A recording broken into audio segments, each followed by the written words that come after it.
I'm Tom Baker, this is Chasing Cars, and next to me is the rescue attempt for the Kia Tasman. Technically, this is the Tasman Weekender. It is a drivable concept. Under the bonnet is the same 2.2 litre turbo diesel as all of the other Tasmans. But as you can see, the styling is clearly differentiated from the Tasman that was revealed a few months ago. The market criticism has been pretty intense. Kia has heard it, but they're kind of trying to do two things at once. One, they're trying to defend their design. They're trying to say this wasn't meant to look like a Ranger, but on the other hand, clearly, this concept car is all about addressing the major criticisms of the Tasman. And in this video, I'm going to take you through exactly what they are. Before we get started, hit subscribe. So let's kick off at the front. So what we've got here is a matte sand beige Tasman. It's on a wide body, so the proportions are quite different. And I was able to have a chat with the head of Kia's global design department, Karim Habib, who is a really good guy, but he definitely defends his own designs and he is responsible for Tasman. He says it's polarizing and he's okay with that. But this is all about giving the vehicle better wheel to body proportions, which is actually what makes pickup trucks and utes look better.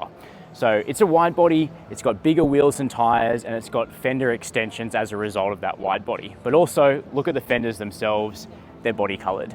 That was one of the things that made the Tasman look a bit weird when it was revealed, and one of the reasons the Australian arm painted all the press cars black was to try and hide that plastic. But also look here, the headlight is no longer at the absolute extremity of the body. The commentary has been, that'll be the first thing to get damaged while off-roading. We now have a little bit of a inset piece of plastic there to give the headlight a tiny bit of protection.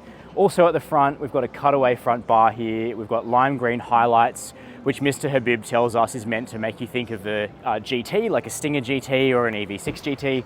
And then we've got a winch there underneath the number plate.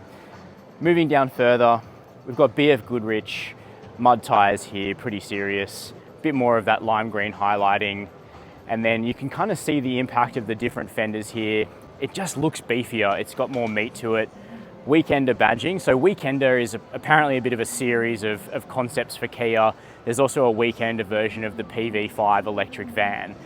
Extra grab handle on the B-pillar looks pretty rad. And then you've got this roof box or roof extension up there with some green ambient lighting as well.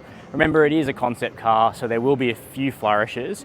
But concept cars are all about showing us what the brand is thinking about what they're going to do in future. And as you can see, this wider, painted, coloured, fixed, the Tasman design makes all the difference. If we head around the back now and we have a look at the tray, you'll see that fundamentally it's the same car, right?